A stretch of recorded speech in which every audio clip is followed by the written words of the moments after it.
A very warm welcome to Dorset Humanists this evening.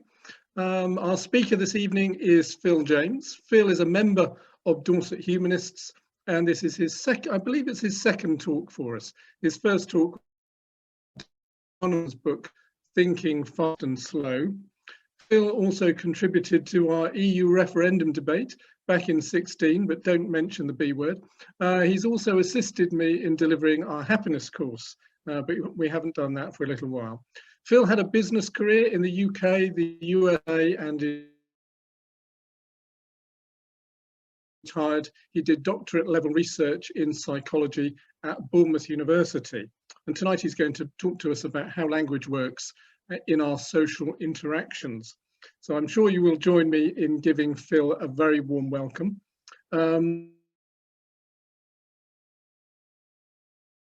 Generally during the talk as a courtesy to the speaker, but if you would like to actually address a question to Phil, maybe a clarification, he has said that he's left in one or two technical words. So if you want to address Phil during the talk itself, then you can use the chat function, but otherwise try not to overuse it. You will of course be able to use the chat function during the Q&A after the talk. Phil's going to be talking for about 45 minutes. It's probably also a good idea to turn off your video to avoid distractions. Sometimes people are not aware of the fact that looking into their living room and watching what you're doing. So, and also we're recording this event. So if you don't want to be seen on the recording, that may be another reason for turning off your video. But we'd love to see you again later on after the talk on the screen. Okay, Phil, I'm going to make sure that you, well, in fact, you can unmute yourself, Phil, and then I think you're going to share your screen with us. Hopefully, yeah. Does that work? Yes, that's great. Okay. Well, thanks for that introduction. Shall I kick off? That's fine. Yeah, go ahead. Yep. So the topic tonight is language matters, which of course is slightly ambivalent title, but I'm looking at a social psychological view of how we use language. As background, our fearless leader, David, made a Facebook post on the 11th of November about a press report of Football Association Chairman Greg Clark's triple whammy of lazy racial stereotyping, casual sexism, and implicit homophobia. So I think the only thing he missed out there was anything to do with disabilities. He seemed to get the hat trick there. And David said, well, we seem to be, I'm quoting you directly here, David, I hope you don't mind. We seem to be in a muddle over speech codes. And you finished the post with saying, let's not be too puritanical about it, but try not to be dinosaurs either. In another post, a subsequent post on the 23rd of February 2021, David asked, should humanists be woke? There's some jargon in here. There's some terms that you may not be familiar with. I'm hoping that as the course of this talk develops, I'll explain everything that is unfamiliar to you. Well, I didn't know whether I was being brave or stupid during this talk, but let's have a look and see what actually Greg Clark said. This is a ITV News report, if it works, hopefully.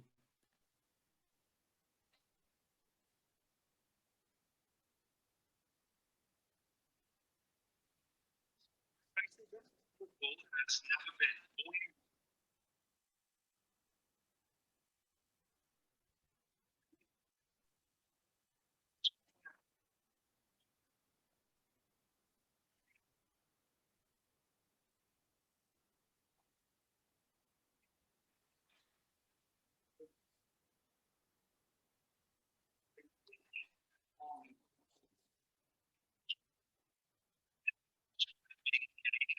The sound isn't coming through to me, Phil, unfortunately.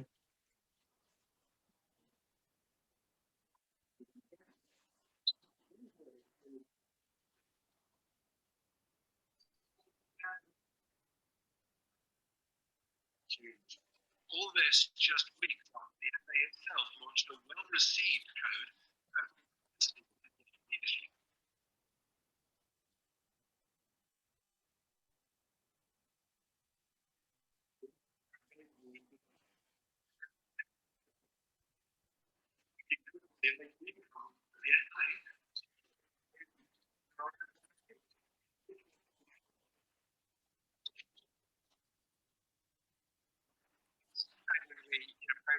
It was one comment, you might be able to forgive that as a slip of the tongue, but it wasn't. It was 3 or 4 comments, and all of them completely inappropriate, and really it's a sort of litany of absurd stereotypes. I think we'll probably leave it there, but in summary, he was giving evidence before the government's Digital Culture, Media and Sport Select Committee.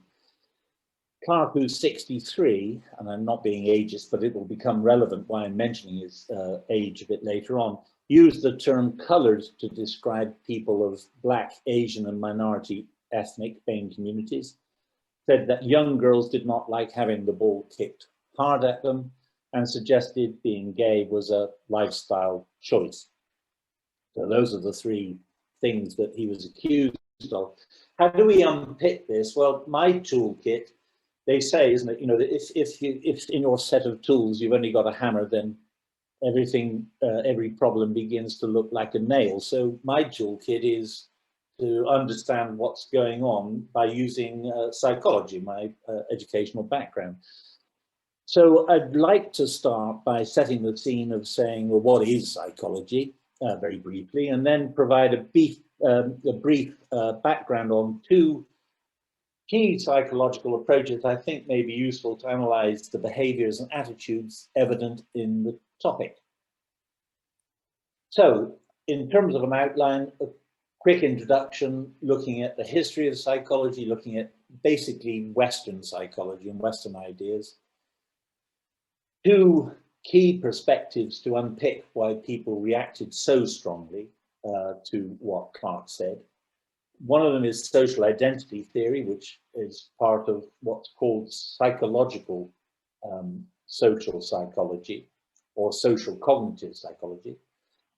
And the second main perspective is social constructionism or discursive psychology, which is part of a sociological social psychology.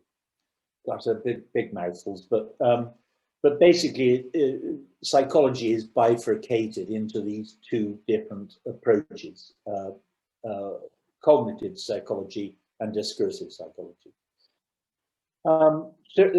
Discursive psychology suggests that language is used as social action, and we'll explore that a bit further as I go on.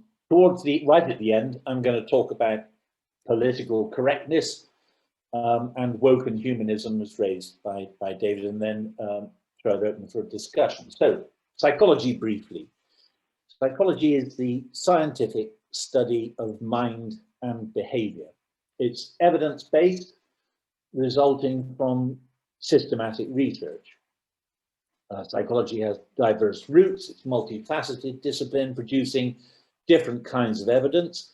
So the scientific approach is a modernist approach. It uses laboratory experiments based on essentially the natural sciences, things like physics, chemistry, biology.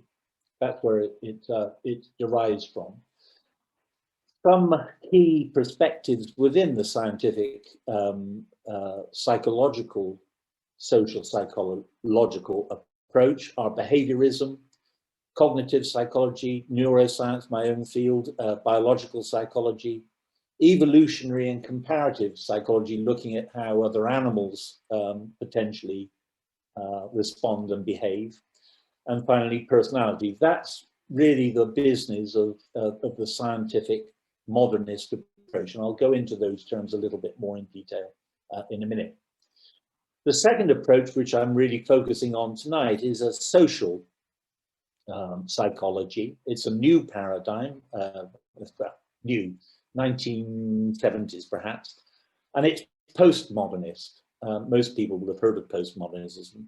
And instead of natural science, it's really human science, something different, because humans are so complex. It's very difficult to reduce human behavior to a set of variables, because you're missing a huge amount of complexity if you do so. Social psychology is interested in experience, in subjective experience. In the 1970s, there was a turn to language, as it's called, in that up until then, experiments had been the norm. And then suddenly, in the 70s, really coming from Europe, people like philosophers like Husserl and Derrida and Foucault, they influenced the turn to studying what was really going on with language. Some of the perspectives within this new paradigm of social psychology are social constructionism, which I'll talk about briefly in a minute, discourse analysis, phenomenology, you don't want to say that when you're drunk, ethnography, action research, and psychoanalysis. So that really is the field of psychology so rather than use epistemology, which I know David will like, but what is knowledge? I'm trying to reduce the jargon that I'm using.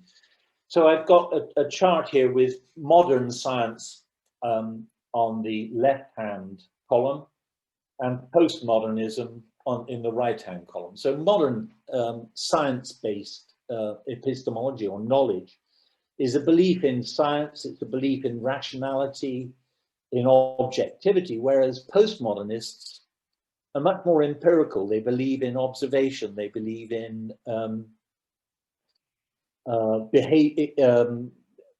studying language, if you like. So they're experiential and looking at subjectivity rather than objectivity.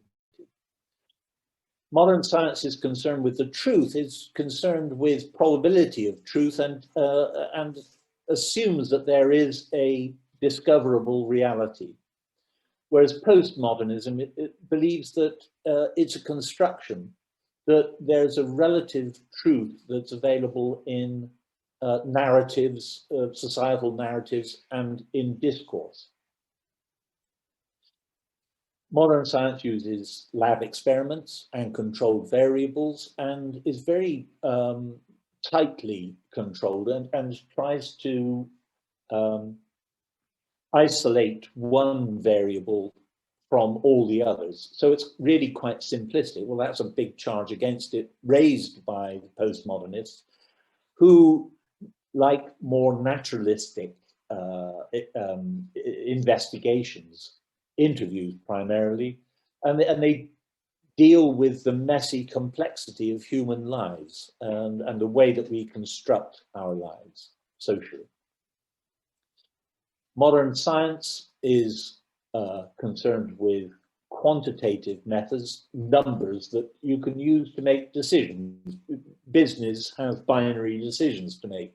Are we going to do this or are we going to do that? Government has binary decisions. Modern science believes that by reducing it to yes or no and generalizing from the findings is most helpful to particularly business and government. Postmodernists say, well, you need a much more nuanced interpretation of what's going on to understand something. So they use qualitative methods usually. Qualitative methods are things like, well, without numbers, but ways of trying to seek meaning in things. Finally, modernists are involved in hypothesis testing and creating predictive models, whereas postmodernists are involved in theory building in order to get an understanding of a topic. So I hope that makes sense. A bit of a rapid whiz through epistemology. Now on to ontology, the subject matter, the nature of the things that they're concerned with. Modernists are concerned with basically static objects, cause and effect, whereas postmodernists are concerned with dynamic processes of complexity and change. Modernists assume that there's a rational autonomy to individuals, whereas postmodernists look at social interaction as totally inseparable from individuals. Individuals are part of society, and society is encapsulated in individual. You can't separate the two. An individual is a product of societal influences. Modernists do psychometrics.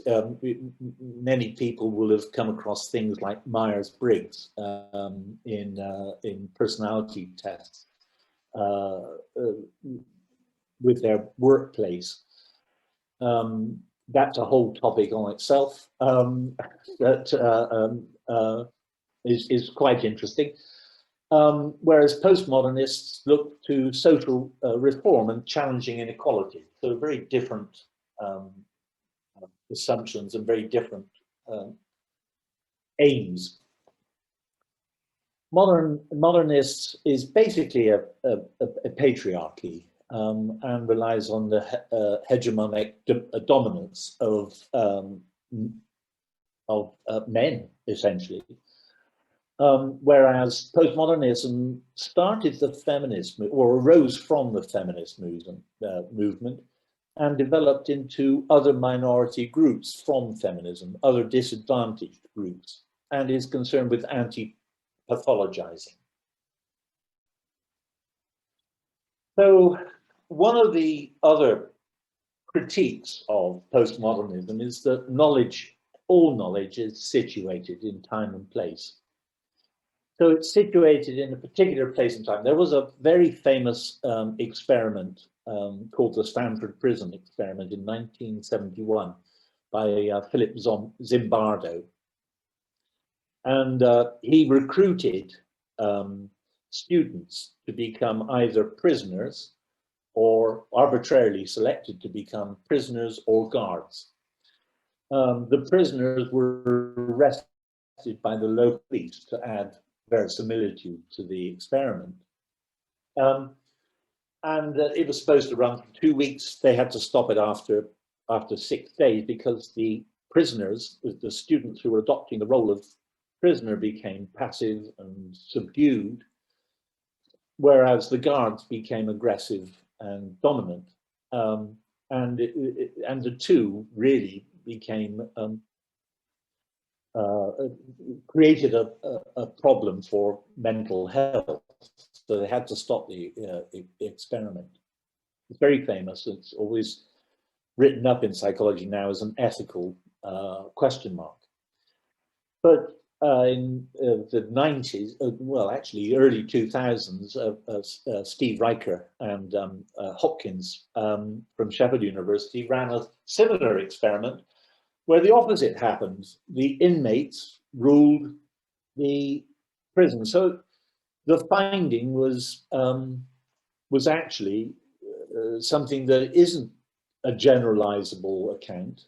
It's something that is situated in the historical and cultural situation of the time. Knowledge is always a reflection of, postmodernists suggest, it's always a reflection of values, beliefs, cultural, historical context, and reflects the situation in which it's produced. So even Einstein isn't necessarily immune to this because his general theories of relativity have been edited, let's say, and improved over time. You know, as we have wanted to reach out further into space. Finally, the natural attitude from the German philosopher Husserl. What this means is the assumptions that we make on everyday common sense knowledge that we take for granted. And it's a function of place, time, culture, and beliefs. One example is being a good wife would have had a very different meaning to my parents' generation than to my daughter today. And so situated knowledges means that over the course of time and in different places, in different situations, we will get different knowledge arising from our investigations. This is also true. I mentioned personality earlier on, and this is one of the main criticisms against personality research. You know, if you're asked a binary question of, you know, how likely are you to jump out of a window on a scale of 1 to 10, or 1 to 5, usually they use these, you know, your answer is probably going to be 1, not at all likely, you know, at all. If the situation is that the building's on fire, then you'll probably answer 5. So I think, you know, that highlights the relativity of situated knowledges and of situated experiments. Finally, one of the main criticisms, again, that postmodernists have over science is power, individual agency versus social structure, and the individual versus society. Power permeates absolutely everything. Power differentials between men and women's roles in marriages, social class, race. I put race in inverted commas because we're of course part of the human race. Race in these terms is largely meant to be ethnicity or cultural group or physical characteristics like skin color.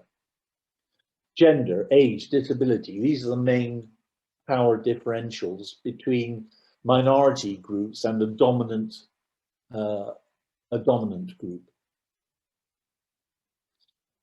Power is situated, it shifts, it's negotiated, it's dynamic. Anybody who's had a small child throw a tantrum in Sainsbury's knows that power is negotiated even by toddlers. They can try and claim power by being naughty and creating a scene and you know, making sure their parents feel that they have power in it, or they're grasping power in a particular situation.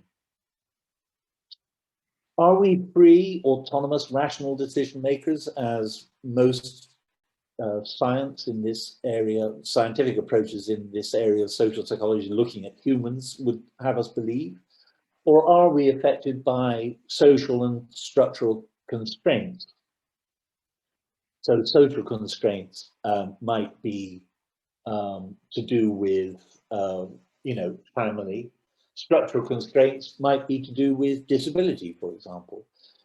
I think the answer that postmodernists come up with is that we always have partial agency, but we're always partially determined or constrained.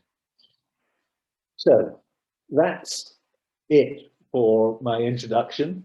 And hopefully that's given a kind of snapshot of psychology and the approach that I intend to use and some of the ideas behind a psychological approach to interpreting, back to good old Greg Clark and what he said. Looking at two theories in greater depth, social identity theory is a very powerful theory because it's very robust. It stood the test of time. It's very predictive. It's based in natural science. And of course, there are critics about it, which we'll come on to later. But it's very predictive. Henry Teifel was a Polish Jew. And I'd mentioned the fact that he's a Polish Jew because it's in relation to, he was a prisoner of war in France. He escaped to France to study, and the Nazis put him into a prisoner of war camp. And when he came out of the prisoner of war camp, he discovered that his entire family, his brother, his parents, his extended family had all been wiped out. So not unreasonably, he wanted to understand the causes and effect of such extreme prejudice that the Nazis had for the Jewish people. And he'd also come across quite a number of German people who he didn't feel necessarily were fanatics, but who seemed to just go along with the persecution. He wanted to understand why. He is part of his theory. I'll come on to what experiments he did in just a minute, but he felt that there was a personal identity that we have based on our personality, our own assessment of our own personality, our possession of a certain set of attitudes and skills, all of which can be changed. I mean, the more skills that we have, the job roles that we take on, all contribute to our personal identity, whether we have a family or not, that sort of thing. But we also have a social identity, and those are self-descriptions of defining ourselves within a broader social category. In other words, I'm an English man, I'm white, and I'm heterosexual. Now those labels, those different categories, tie in with models that guide appropriate or stereotypical actions and attitudes of what it means to be, for example, a man in England, and what I expect other men in England to be. The idea behind social identity theory is that we have a cognitive need, a thinking need for positive discrimination, which actually then drives antisocial behavior. That was his theory. A social category is only a category in comparison with another category. You have to have another category in order to, compare it with the category that you choose to belong to or that you find yourself in. Recognizing who we are is a fundamental, basic human need to belong. But it's belonging to a particular category or group is knowing, and conversely, who we are not, and differentiating who we aren't. So Teifel conducted a number of what were called minimal group experiments. Bristol schoolboys in '68, just as I was leaving school, were arbitrarily assigned to whether they preferred clay or Kandinsky paintings. It was a totally arbitrary group.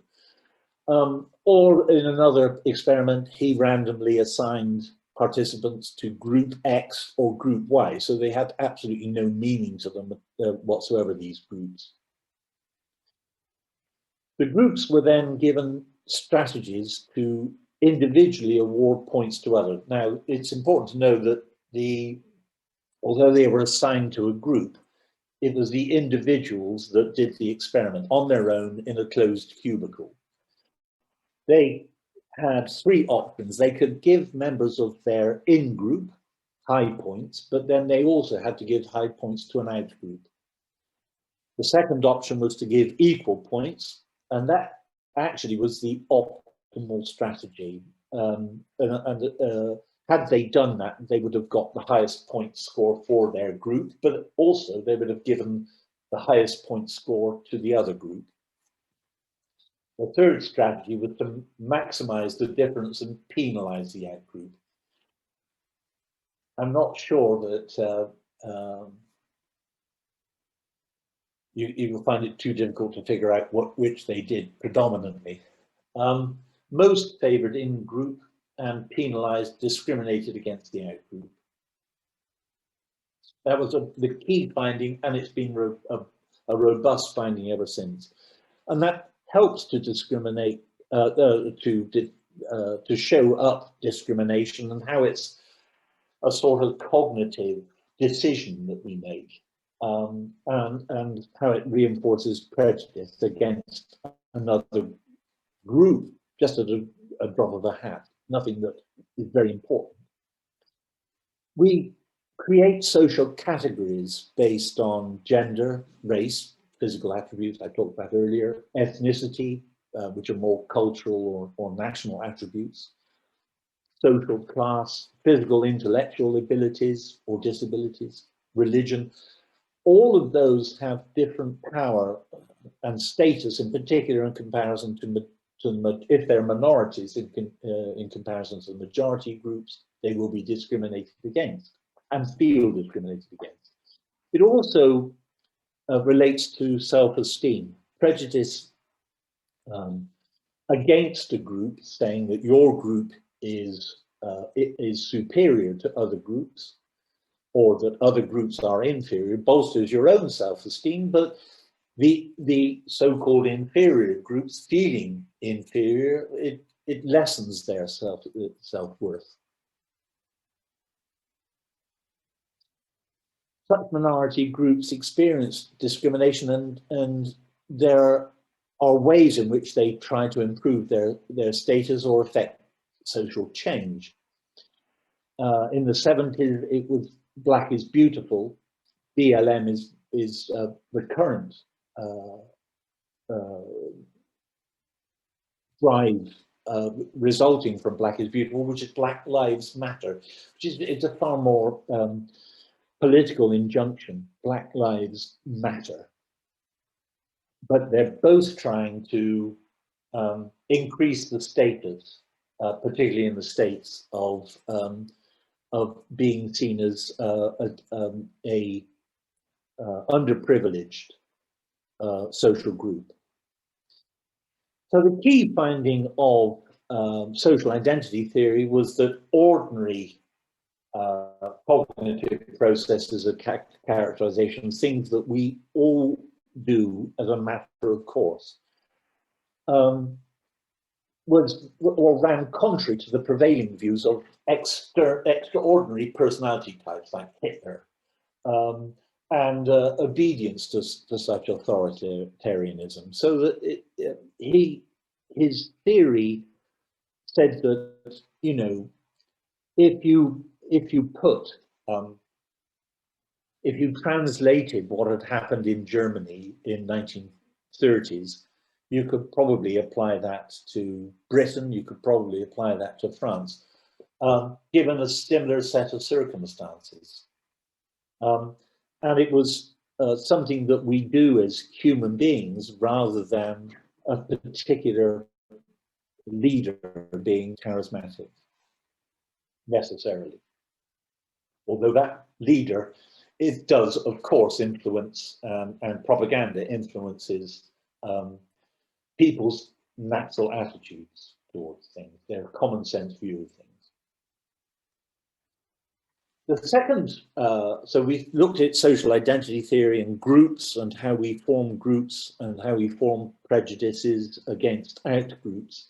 Social constructionism criticizes that to some degree because it says that social identity theory treats groups as individuals. It's focused on the individual rather than the group. So it's not truly social. Minimal group experiments trivialize important social differences like disability, gender, and race, instead of recognizing the major inequalities of power. And the power of relationships is something that, and the structures that we create as society, it's something that Michel Foucault in France was very instrumental in highlighting. And that philosophical point has very much influenced social constructionism.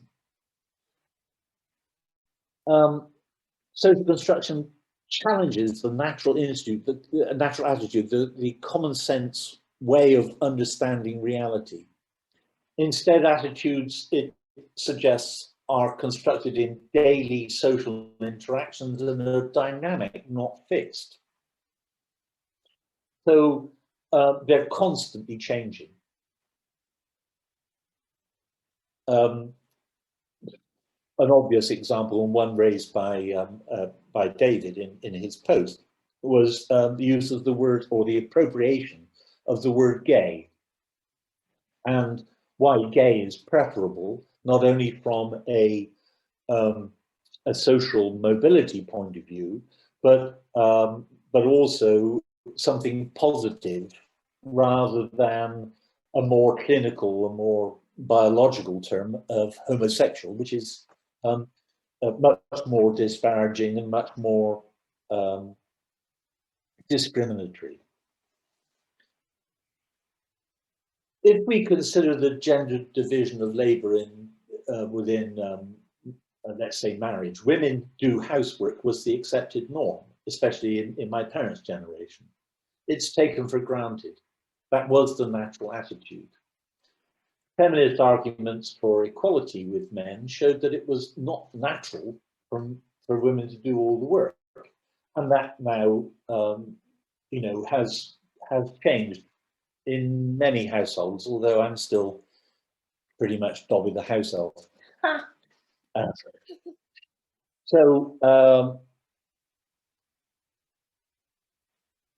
Social constructionism talks about the dynamism of how categories can change over time, and do change over time, and how language influences and is created or used to create action, in social action, and that dynamism changes. Critical discursive psychology is very much focused, as part of social constructionism, is very much focused on language use, why people use language and how they use language. Language has meaning. Discourses are processes by which people construct meanings and social meanings. The obvious example that's a bit hackneyed now, but you know, freedom fighter or terrorist can refer to the same person, but constructs a different way of viewing that person and the world. It's a bit simplistic to say that. Another issue was that I don't know if at the time of the Twin Towers disaster, 9/11, they were showing signs of jubilation in the streets in Cairo, and abject sadness in the streets of New York. It's the same event. We chose to interpret it differently based on our natural attitudes and our different natural attitudes. The way that some of the people in Cairo interpreted it versus some of the people in New York interpreted it were entirely different and almost, well, entirely opposite. Discursive psychologists talk about patterns of discourse, and that's really organization of language into certain kinds of social bonds. And those hold into place different categories of humans that are largely demeaning by gender, race, class, ability. So one group of gender men might hold women as lesser than their group. And that, of course, was the whole basis for feminism. They were being discriminated against. Women didn't have the vote until the turn of the last century, after the turn of the last century, after the First World War. There was a lot to fight for in terms of basic social equality. Language constructs power relations. One example is Nelson Mandela. The apartheid regime lost the power to make sufficient people accept their construction of him as a terrorist. And he went on, of course, to become not only their president, but a very well-respected world leader and a hero to many. Critical discursive psychology, do we have a core identity? Is there something that's essentially us? Is it stable or is it dynamic? Is it possible to adopt or negotiate new identities, not only personal identities, through education, for example, or social identities? I am no longer the driver of a diesel guzzling, polluting car. I'm now an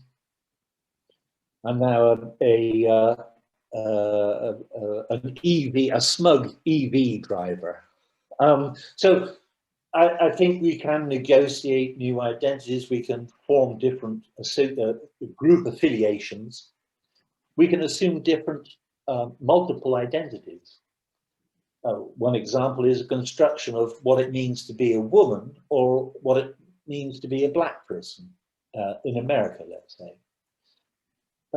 There are potentially conflicting or contradictory positions. Some black women's identity as a black person may be in conflict with their identities they hold as women. Finally, interpretative repertoires. That's jargon for a cluster of ideas and conventions that we use to cluster around the way that we interpret certain things. So social inequality is one interpretive repertoire, for example, within which you might have things like feminism, things like social class. Back to Greg Clark. So lazy, racist stereotyping. I see I've got about 5 minutes left. So I'm pretty much on track, David. I should be okay. Lazy, racist stereotyping. He used group categorization using outdated language. Considered now to be offensive by the group that he was using it against. I mean, if you think back to the 1970s and some of the sitcoms that were on television now, they even make the most adamant proponent of free speech shudder. Consider the N-word that was used quite frequently in things like Love Thy Neighbor. I don't know if any of you remember that sitcom. It was dreadful at the time, but anyway. Defining roles by race reinforces inequality of opportunity. And it's not equality of outcomes that's important, because that's often sort of conflated in America in particular with conservative views that, you succeed by your own hard work. And that's true, but if you don't have the same opportunities, that's the basic problem. The equality of outcome will always be different and will depend on a number of factors. I think Greg Clark's intention was probably good. My guess is that he was trying to do the right thing, but his language has become discriminatory. And the problem with that is that the overt racism that he was talking about, particularly on the terraces of football, is a key social issue. And he was just adding fuel to that particular fire. His casual sexism remark, I mean, really, do young boys like having a football kicked hard at them? Is it just young girls? I don't know. An implicit homophobia, again, is a natural attitude of Clark's age and interpretive repertoire, all his experience growing up in his life. His assumptions are outdated and ill-informed. As the Football Association chair, he wields power to influence. He must be made subject to higher standards. And probably because he was appearing in front of the select committee, because he was representing the sport, because he had the ultimate power over the FA, that's why he is has to be held to a higher standard than mere mortals like ourselves in that situation.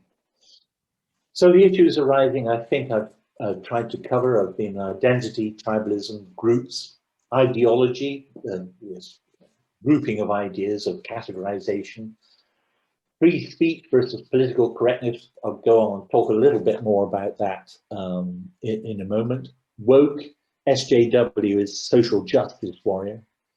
Snowflake, the political right versus the political left, particularly in the USA. Most of these phrases come from or imports from the US.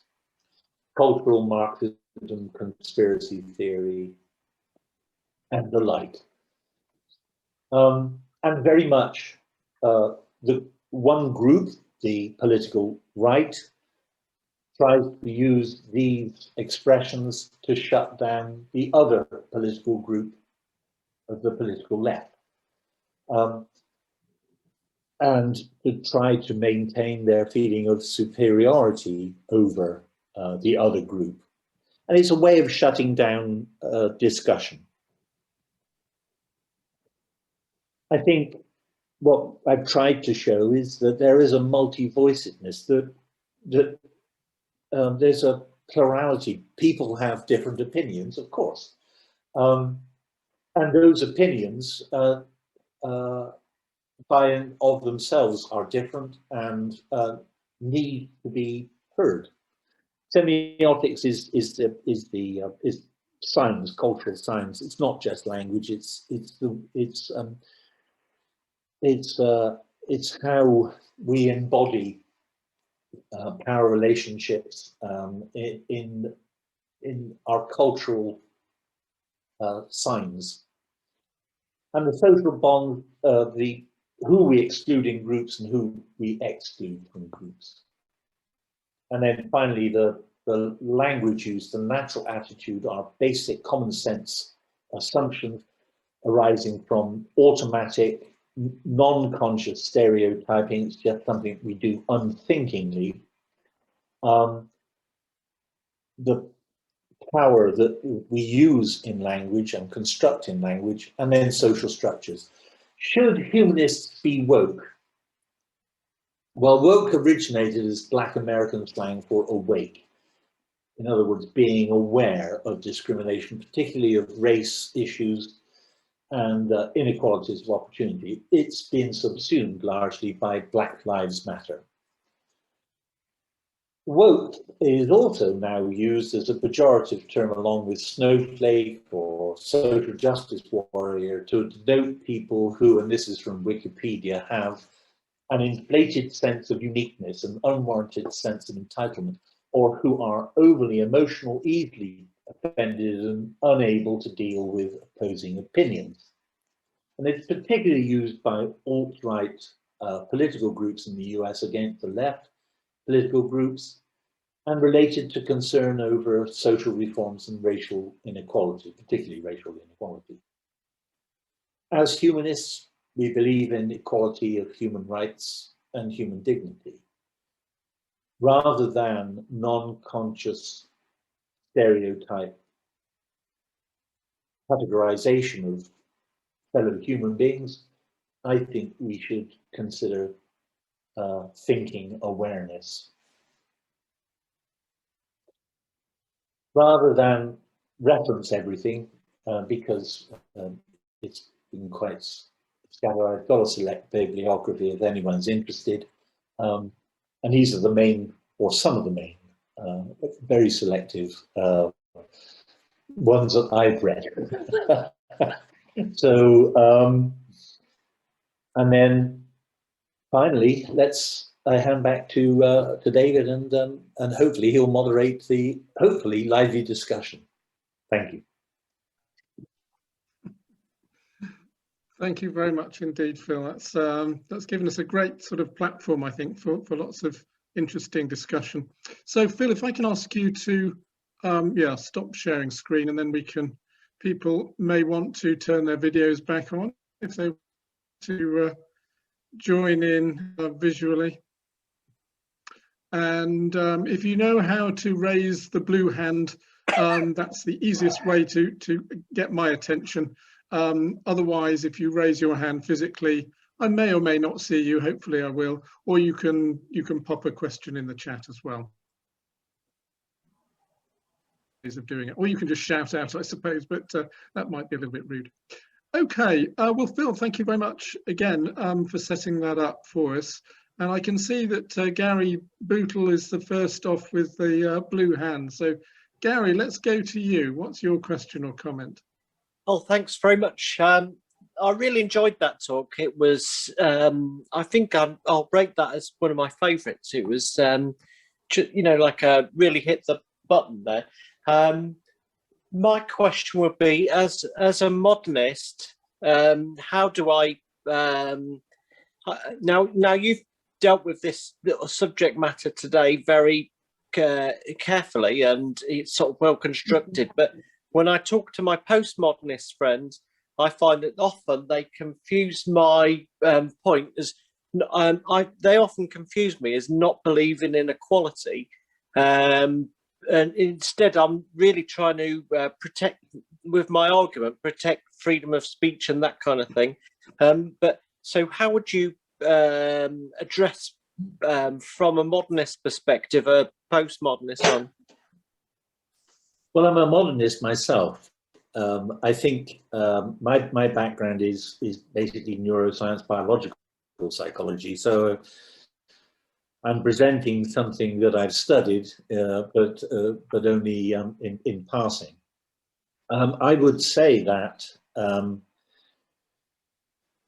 it's very easy for us, arising from cognitive psychology, it suggests that it's very easy for us to categorize people unthinkingly and for us to make stereotypical assumptions. And that's precisely what Greg Clark did. I think based on his background and his age and the way he was brought up and his, he adopted a particular frame of language that he didn't really give sufficient thought to in terms of the effect it would have on other people. Now, are we going to stifle free speech by always considering what's going to upset other people?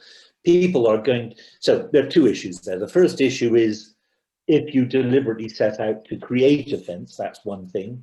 But then there's the ability of other people to take offense at the drop of a hat.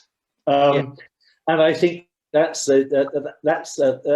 always going to be a problem. I think that what we should try to do, particularly as humanists, is try not to fall into the trap of unconscious stereotyping and categorization, but to really stop and think.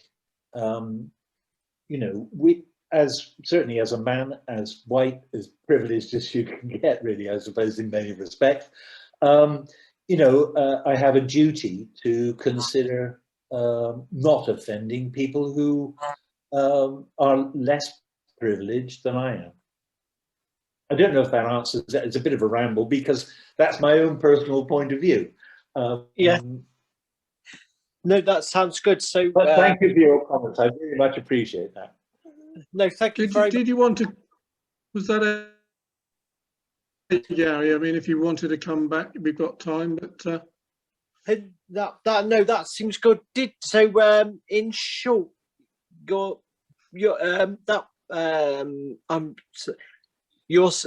perhaps saying that by not falling into the trap of stereotyping yourself, then maybe you're able to, after that point, then you're maybe able to make a more effective modernist position.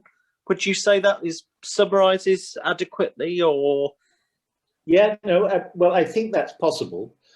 I think it's something we all need to negotiate. We're all guilty of it because that's, you know, it's basic, well, social identity theory suggests that it's a basic human thing that we do. Now, social constructionists do take some issue with that, but nevertheless, I think that if we admit to ourselves that we are often guilty of doing something like that, of stereotyping, of casually being racist or homophobic, or without even really stopping and thinking about it. That's the essential thing that we should try to do, is to actually stop ourselves and think about it. And I gave a talk, I don't know if you saw it, Gary, but some others may remember the talk I gave about thinking, how we think. You know, the fast and the slow. There's the fast, non-conscious, based on everything that is in our backgrounds, and the way that we think about things is a fast, unconscious, off the cuff way of doing it, based on everything we've known in the past. But if you stop and think, the slower cognitive method, it's hard work. Yes. You know, you have to stop and think, what is the effect of what I'm going to say now, particularly if this is being recorded and shown across the world. That sounds good, but perhaps another. I think you're right that it's very good to get hold of your own prejudices, but like, how do you get hold? How do you stop the prejudices of a postmodernist? So if you've got an interlocutor there that's just sort of cast you as being sort of, I don't know, against equality, against social justice, and you'd sort of think, well, I'm against those things, but you know, like, I'm also for freedom of speech, and I just want to make a freedom of speech point, but they're just trying to tar you with that kind of brush of being somehow uncaring. I would think that's you're absolutely right, and I think it's a way of shutting down, or an attempt to shut down discussion, isn't it? You know, it's an attempt to categorize you in a particular way that makes you feel defensive. And because you then feel defensive, you're less likely to be able to argue your cases effectively. So I think it's a deliberate negotiating, and it underlies my point that language is social action, that we use language to create action in a social context. Okay, Gary, I think that's very good. Thank you. Okay, Gary, thanks very much. Let's move on to Ronnie. Ronnie, what's your comment or question? So I thought that you might find this relevant, given what we've been talking about today. Over the past few months, I've been talking to a lot of people online over in America and Canada, all in the sort of same fandom for a TV show. And back around about January time, there were a lot of discussions about racism in the show that we watch. I know over here, there's been a huge emphasis on switching to using the acronym BAME instead of POC. The second I used it in conversation with the other fans over in America, I was immediately called out and told that it's wrong to use. We're not meant to be using it. It's not inclusive. And to use POC, when over in Britain, it's completely the opposite. I know that Dorset Race Equality Council uses the term BAME on their website. Then again, when I checked, everyone on the staff list a couple of months ago when I checked the website was white. And I just thought that really got me thinking about the terms to use, especially since over here, BAME is considered the inclusive one that we're meant to be using, but over in America, it's the complete opposite. I think you're absolutely right. I think it's, you know, language is culturally fixed and it's situational. It's based on time and place. And I think it, you know, it obviously changes. I mean, the N word used to be, you know, I think Agatha Christie wrote a novel with it in the title. I think it's now 10 Little Indians, but it was, you know, such an offensive word that even referring to it as the N word makes most people shudder because of the power of it in terms of discriminating against a minority group. that has been positive, or discriminated against in terms of being not having as much privilege, or being denied privileges that are available to other categories of humans in the same society. Yes, I think everybody's going to have a different point of view. I think it is a minefield. It is something that we need to be aware of. I don't think humanists need to be woke in that sense, but I think humanists do need to be aware. And I think we need to challenge our own assumptions constantly, and we need to think about how we think about categories of people, and the way in which we use language ourselves when we're talking about people from different categories than we would self-categorize. Okay, thank you very much, Ronnie. Shall we go to Aaron? Aaron, what's your point or question? Thank you, Phil. Yeah, there's also the Americanism of queer that they quite like using over there, and we use gay over here, and probably we don't swap those around. But I'd like to talk to you, or talk about in-groups and out-groups.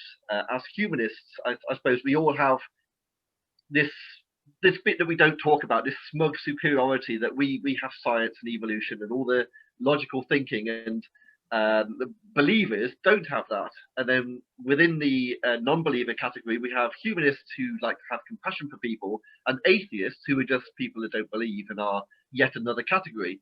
And then within humanists, you can break that down. So I want to say, is the in-group, out-group something we are just so inbred and born with, or is there a way of unlearning that? Is there something schools could do? Is there something we need to do? Well, there was a movement by I think it was a guy called Oldport in the States, and his idea was that the way to combat prejudice is, I forget there was a term for it, but basically, instead of segregating people, to bring people together.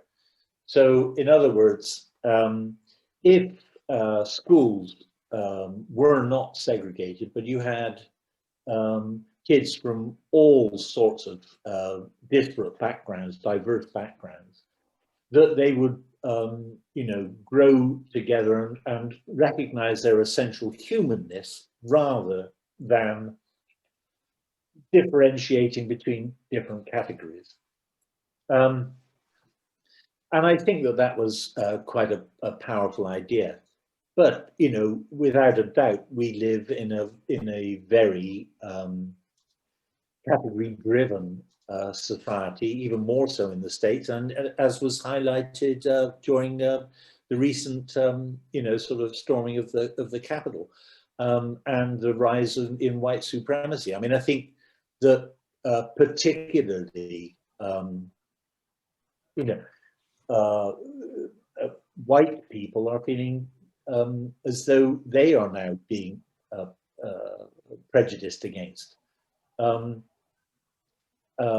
because they don't seem to have the programs that necessarily seem to be directed to increase the equality of opportunity available for other communities. So it's a constant struggle, I think. And the language keeps changing, and and it's the language that keeps changing that causes the social action to change. So the situation is incredibly dynamic, but it is a function of time, place, culture, all of those things, that it's quite exciting, that dynamism. And in general terms, things, as societies, humans seem to have got better at it. If you look at some of the talks that I've heard recently, Steven Pinker's idea that I know Phil Butler's very keen on, is his look at morality. We've become you know, as a society far more moral in many respects than 100, 200 years ago.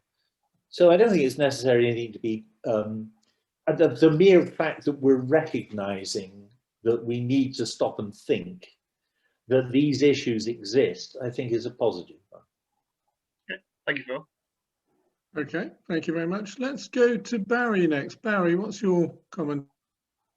Well, hello there. I actually posted it in the chat, but I'll read it out. Okay, thanks. It's a bit of a mouthful. If anybody wants to read it, they can. I have it already. Given the apparent abyss facing humanity, is postmodern support for subjective, qualitative, identity, and emotional values likely to provide humanity with a future, or is postmodernism a dangerous diversion? Okay. What a fight. Sorry, did I say something? Great question. So I think the role of postmodernism is to be critical, and I think that's the role that it's played. And I think that's you know, if from a modernist scientific perspective in my own discipline, I think that's been useful to say that knowledge is situated, it is dynamic, it is something that changes over time. To say that some of the assumptions that we make in terms of objectivity, I mean, Heisenberg's probably not the best example I can think of off the top of my head, but Heisenberg's principle of, you know, if you try to look at an electron, the mere act of actually looking at it changes the dynamic of what you're looking at completely. So the nature of objectivity is questioned, and you know, when you look at how science is produced, there's a tremendous amount of subjectivity in it, of course. Sorry, let me scroll down because I need to remind myself. Very sorry. I think in terms of providing a critique, that's where postmodernism is useful. I don't think it's necessarily, although many would disagree with me, but coming from my position, I don't think it's an alternative system, because I don't think it is a system. I think it's a set of ideas that actually challenge, you know, the natural attitude, the scientific way of doing things, and I think that actually it's created some improvements. Does that quite address it or not quite? Yes, a quick return. If it's a healthy alternative perspective and a healthy critique, I would agree with you, but I think it is more than that. I think it is possibly a dangerous diversion because its promoters believe, I think, that it is capable of replacing rational modernism. And I think that is, to me, a great danger. Do you feel the same way? Totally, completely. I mean, I think, you know, the fact that multi-voicedness is perhaps you know, a key issue, in the sense that everybody has a different opinion, but it doesn't mean to say that everybody has truth. It may be, so it's fake news is one example, you know, of constructing a view that is true to that particular individual in that particular moment. I think that's dangerous. I think so. I think postmodernism has a role within science and within social psychology in particular, as a critiquing force, and I think as a particular set of methodologies and approach, I think it's very useful. Where postmodernism perhaps doesn't have a role is is in some of the other areas that it's been applied. I mean, it's been applied in architecture, obviously. You know, in weird-shaped buildings, challenging structure and things. Well, okay, that's just aesthetics. It's not really going to hurt anybody that much, apart from, you know, complaints about the carbuncle on the side of a building. But I completely agree with you that as a way of constructing reality, it's okay for academics, I suppose, well, I'm categorizing, to think about that, but in terms of actually applying it, it's very dangerous. And you know, we're finding that news sources are unreliable. That social media is creating conspiracy theories. So, no, I share your concern. Okay, thank you very much. Let's go to Marjorie next. Marjorie, what's your comment or question? You'll have to unmute yourself, Marjorie. Three people who said that. Marjorie, we can't see you or hear you at the moment. If you can try to unmute your screen or your microphone. If not, I'll come back to you once you've worked it out.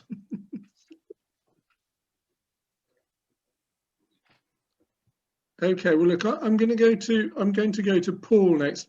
Marjorie, we'll get back to you if you can unmute your microphone at some point. So, Paul,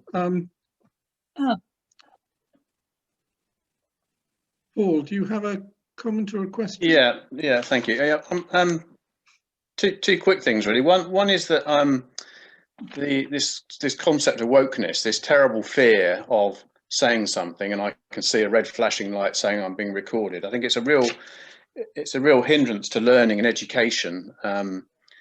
You know, we want people to understand people, understand different views, different points of views, and I fear it puts people in a situation where they're actually scared to ask questions in case they fall into one of the traps, such as using the wrong word, as being mentioned in the chat column.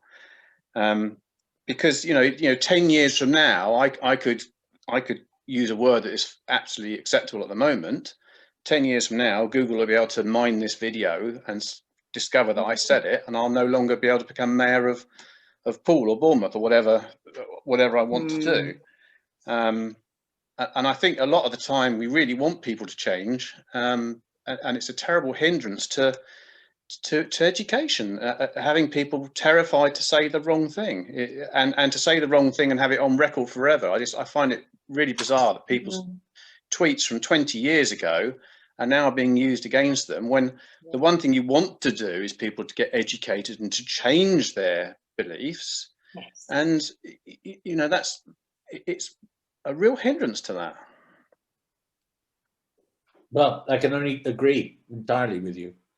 Yeah, but I think that that being challenged as being woke is a way of shutting you down, and I think that that's something we need to be aware of. I think it's right to, well, I personally think it's right to champion social inequality. And to highlight it where it's evident. So I think that that's an important element for us as humanists to want to do, to point out those areas that as a society we can improve on and make people's lives more valuable, more rewarding. for them. But I do take your point that the problem with social media, you know, anything that's put on the internet is there forever now. You know, it's with the best intentions, given the fact that, you know, sitcoms of the 1970s are just make so many people. Well, the BBC's archive, there's very little of that it can use, which much to its chagrin, because it was hopefully making, you know, lots of money from that. So no, I share your concern. Not quite sure what to do about it, other than you know, just be thinking about how you say things and to try your best not to. But people will always take offence. Well, and I have always offended people throughout my life because I say things, and I decided a long time ago that I had to live my life like that because I couldn't just not say anything to anybody, and that was before we had this woke situation. You know, I mean, well, so woke's bad because woke sounds aggressive. I mean, before there was this apparent oversensitivity to it, whereas, you know, I love the education that I get from these chats and conversations. I love hearing more about the LGBTQ plus community and their experiences and the terrible things that have happened and the good things that have happened, and I you know, I'm involved in that scene in various other ways, so it's you know, I enjoy all that, but it's yeah, it's just it's frightening when you're frightened as to what to say. It's horrible. Well, yeah, I understand that, and I agree, but so I mean, you have to look over with a perspective of, say, the last 50 to 100 years. I think things have improved for minority groups beyond all recognition, but there is still massive room for improvement without any question. Yeah, I'm not absolutely, obviously, yeah. Yeah, but I think if you're arguing for freedom of speech, your freedom to say whatever you like, then I think I do have a problem with that, because I think we have, so on the one hand there's a right, but on the other hand there's a responsibility. Now, I think what you're talking about is an inadvertent, you know, straying over the borders that in 20 years' time will be seen to be negative. And I agree with you. There's nothing I don't think we can do to prevent that. That's just the way it is. Language changes, culture changes, cultural usage of words change. I mean, you know, in the 1930s, gay had an incredibly, well, totally different meaning to the way that it's used today, for example. So I think that some things we're just never going to be able to, to deal with, and you know, I've probably not got that well. Yeah, I'm not saying the right to say anything. I'm saying the right to make mistakes. Yes, and to be corrected on them, and then not held that against you for the rest of your entire natural life.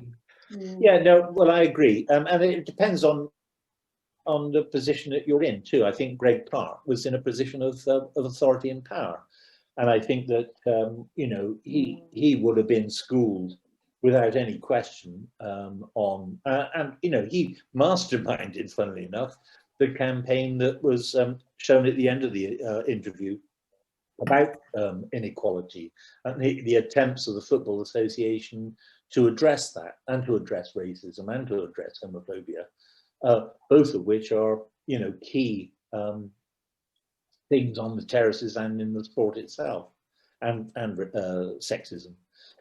So I think, yeah, I think because of his situation, I don't know what you do, Paul, but I mean, you know, if you're in a similar situation where you're in a position of power, then I think you do need to choose your words carefully, and I do think you need to talk about it with you know, with other people, rather than just assuming that you can say whatever you like, because I think there is a danger in that, and it's something that I certainly would have a problem supporting. I think that there is, you know, as I said earlier, there's rights to free speech, but there's responsibility that you have to accept about. Yeah, and I have a heavy involvement with disabled people, and I think that as a group of volunteers helping disabled people, we're very good at educating ourselves and learning when we do make mistakes, but we don't hang people up to dry for making one innocent mistake. That seems to be the difference, whereas some groups seem to be more inclined to do that. No, I quite agree. I mean, if you take Greg Clark, I think making one mistake, I think he'd have got away with it, to be honest. Yeah, I'm not defending. I don't even like football, so. Neither do I. But let's not mention the rugby. But I mean, Paul, I'm just. Paul, I'm wondering whether you're leaving a long trail of comments on Twitter or Facebook, and whether you can go and delete them or clean them up or something. But possibly. Okay, well, look, thanks, Paul. That was a good discussion. Should we go to Marjorie now? Marjorie, I can see that your microphone is on. According to my machine, you're blocking my video, but I'm happy to be a dispirited voice. Am I back? Oh, well, I'll see if I No, can. don't worry. We can. Okay, but we can hear you anyway. Right. My thoughts are on stereotyping and the baggage that sort of comes with it. Oh, hang on. Okay. Oh, hello, everybody. You. Brilliant. We can see you. I am here. Hello.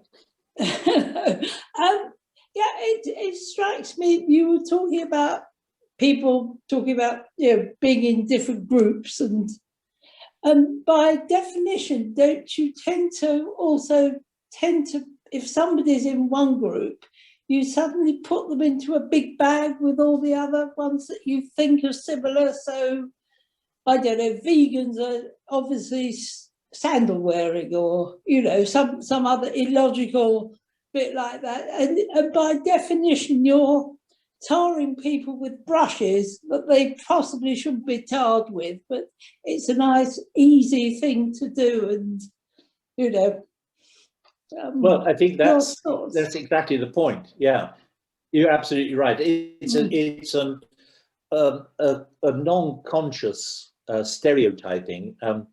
It's a non-conscious creating attributes for people because they belong to one category, to assume that they have certain attributes that are common to everyone within that category, and that they share attributes with people in other categories, as you said. And I think that that's, I'm getting deliveries. Cheers. Very good. So, yeah, I think I'm agreeing with you. Right. But is it, I mean, do people naturally do it because it's quick and it's easy? I mean, it strikes me that everything you've said is right, but there's also the problem that those who shout loudest get heard, and the ones who stop and think about it, well, everything's moved on by the time you've got your say in, so you've missed out. And if you're not a loudmouth who gets in there first, how do you get your considered bit of speech back in? Very good point. Yeah, I've always failed on that because I'm a shy wallflower. And, yeah.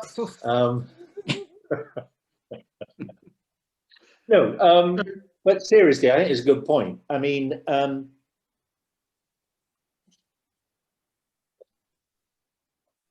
not, well, perhaps somebody else. I mean, I'm not. This isn't the world according to Phil James. I mean, you know, what I presented is a way of looking and trying to interpret what is going on in the world, and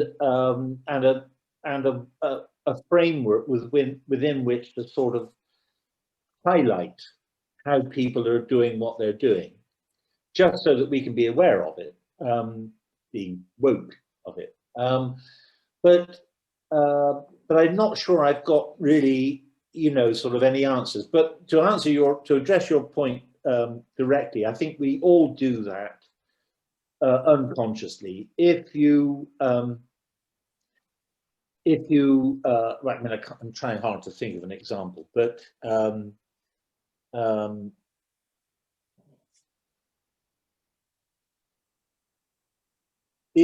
well, okay, let's be non-PC for a minute. I mean, nowadays, since 9/11, if you say the word Muslim, you create a whole raft of other categories around that word. So on the one hand, you've got Islam and belief. On the other hand, you've got extremism and an underprivileged minority group trying to challenge what we see as capitalist Western ideology. It's a cultural war, to use a phrase that is popular in America. So every single word that we use comes with baggage. It's not, no word that we use is value free. There are all sorts of associations with it, and categories overlap. And no doubt my interpretation of, well, you said the word Muslim, so look at Muslim, might be different from yours. Yeah, totally. I don't know what's going on in your brain. It's the same as going on in mine until we discuss it further and see. But if you've just thrown out the one word and you've picked it up and gone a different way than me, so it's, it's yet another problem. That's one word out of a sentence. Well, as I said earlier, one man's freedom fighter is another man's terrorist. Yeah. So the way that we build up these interrelated, sometimes conflicting structures. I mean, they could be conflicting structures within our own constructions. Yeah. It may well be that your next door neighbor and best friend belongs to a particular category that you don't really have too much.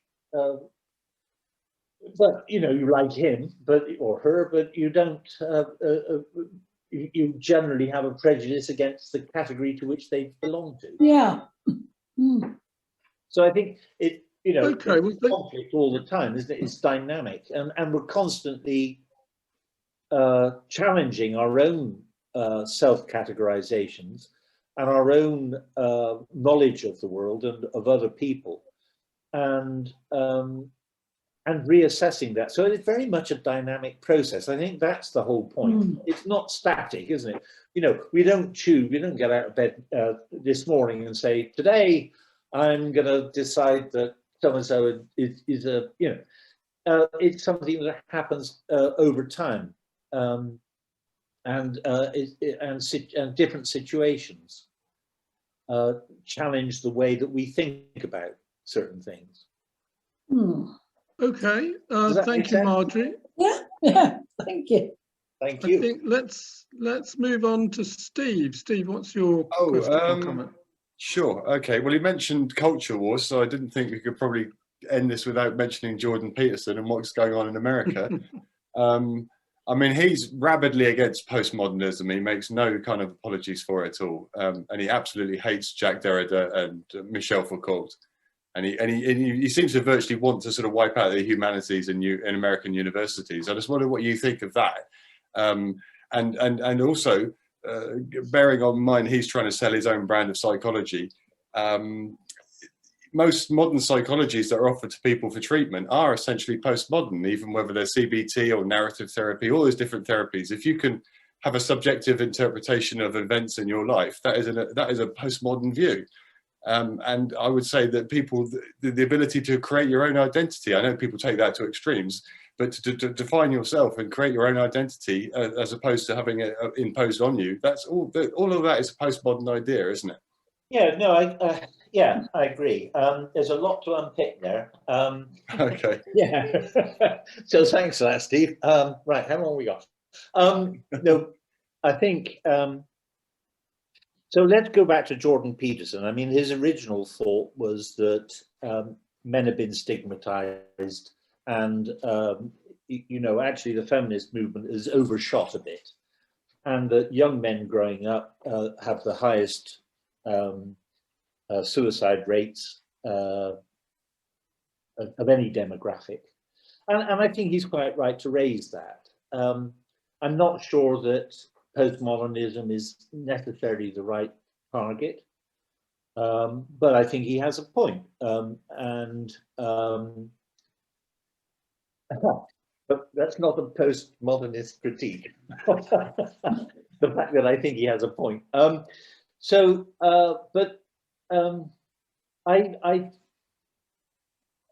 think that where he's really coming from is, in a sense, is trying to have an open debate, and I think an open debate is always useful. I think, you know, what was it, Winston Churchill, talk, jaw rather than war. I mean, I think having an open debate is a sign of being receptive to at least hearing different ideas. Now, you may not agree with them, but at least they have an airing.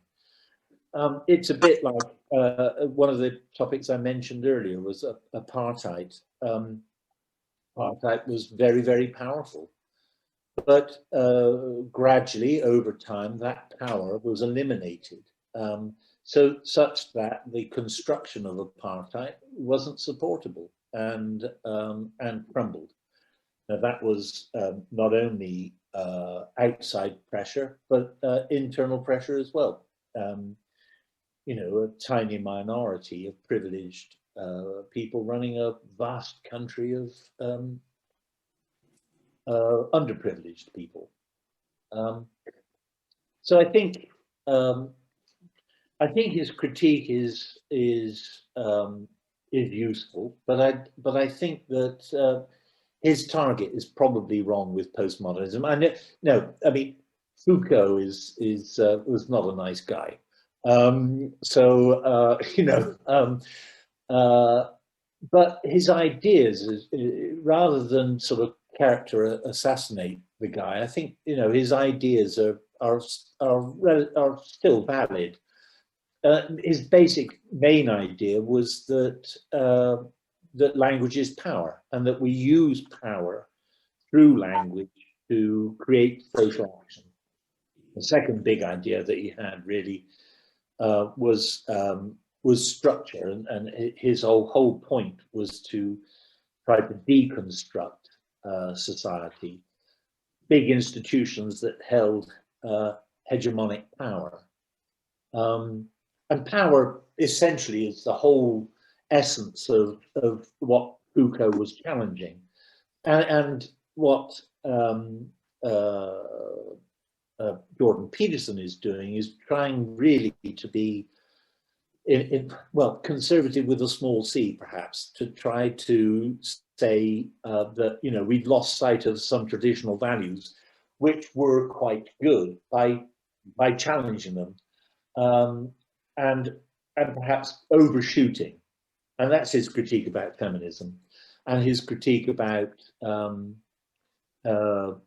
you know, empowering minority groups. But I still think we've got a long way to go on both of those issues. Yeah. So I would disagree with Jordan Peterson personally, but recognize that I think he's got a good point. Yeah. Okay. That's cool. Thank you very much. Okay. Sorry, a thank bit you. long-winded. No, that's great. That's great. Yeah, it's like to hear a different opinion on it, because, as you say, it's a complicated subject. And my fear was that, you know, the radical conservatives in America had managed at one point to sort of start banning different subjects at universities. Like, they'd managed to ban critical race theory, and they were coming up towards other posts. And that would have been a real worry if they'd started to shut down sort of certain studies in universities. I was more concerned about that. Well, it's been classified as cultural Marxism, hasn't it? Yes. I mean, that's the one thing that he's, and of course that's a conspiracy theory that is largely meaningless, and it doesn't even make sense. But I think that there's an undercurrent of thought, and I think that, you know, his voice is important to at least be heard. I mean, so for example, taking Trump off Twitter is, you know, in terms of my political leanings, is a brilliant idea. But I think in terms of, you know, freedom of speech, I think that it's important that those voices are heard. Otherwise, they'll just simmer and boil over at some point, to the detriment of the whole of society. They need to be heard. They need to have some traction and then be discredited, if indeed they are worthy of being discredited. And the only way you can discredit them is to give them the light of, or you know, a good airing. And what is it that run it up the flagpole and see if anybody salutes it? Yes, that's excellent. Thank you, Philip. Thank you. Thanks, Steve. Barry, what's your comment or question? Yes, well, I compress this because I can see it's gone 9 o'clock. We spoke. It's okay. We'll wrap up at 9:15. Okay, fine. In which case I'll draw breath. We spoke about the meanings of words and the importance of words and how careful people must be and how words can go on record and come back and haunt you. I take a rather different view. Words can mean what you want them to mean, and everyone is free to take offense at any meaning they place on a word. No one ever gives consideration to intent. When somebody uses a word, nobody comes back and says, well, what did you actually mean by that? What they rather do is adopt a position of moral posturing and indulge in power politics. They use that person's word as a weapon against them, which is all pretty awful, in my view. Well, yeah. Again, I can only agree with you. Barry, we are of one mind. I mean, I tried to say in my, you know, in my little talk there that I thought that Greg Clark's intentions were generally honourable. I think that he was trying to do the right. After all, he masterminded that campaign. But he just was. He was just a dinosaur in the way that he used the language to communicate. When you say a dinosaur, there's no tolerance of the fact that he's not a young man. It was an intolerant attitude to take to him. His intentions were good, but nobody appreciated that he was a man of a certain age, as possibly you and I are. And there's just no leeway given to intention. No one wants to look into his personality, his character, whether he has any virtue in his character. They just want to nail him on a word. I do know. I hear what you say, and I have a great deal of sympathy with that.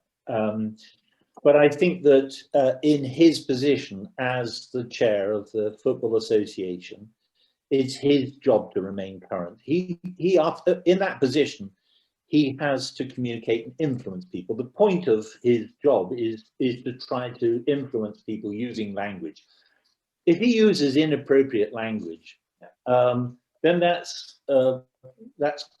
should be laid at his door, because he's in such a position of power. He represents the Football Association to young people. He should be sufficiently aware of the power of language and how he should be using it. So whilst I agree with you in general terms, I think that in specific terms, he wasn't hung for one offence, he was hung for 3. You know, the whole thing that he did was, yeah, well, so his natural attitude is antediluvian, is you know, old-fashioned. He's a product of my era. He's younger than me, damn it, but almost a decade. But even I know that there are certain ways that you you skirt around or use language to try not to upset people. So I think his intention was pure. I don't think he's trying to upset people, but I think, in fact, quite the opposite. Yeah. But I think that he didn't give enough care and attention to what his job was, which is trying to communicate effectively to whoever it is. So in this case, it was a select committee, but he has a broader audience. He has all the people in the sport. He has the players that he represents, and I don't think he gave enough consideration to that. I have an idea for a business plan, if anybody wants to pick it up, to set up an institute of continuing development for older people run by younger people. Yeah. to keep the old folks safe. Good idea. Sign me up, Barry. Sign me up. We'll sign up. Okay, that's great. I think we'll make this the last point or question, and then we'll wrap up at 4:15 or as soon as we can after that. So Gary, what's your comment? Oh, just a light one. Thank you very much, Dave. If postmodernism and modernism were both airline manufacturers, would postmodernists have the courage to ride their own planes? Very good. Oh, brilliant. Love it. There's no answer to that. What a great, love it. Great way to wrap up. That was brilliant. Thanks, Gary.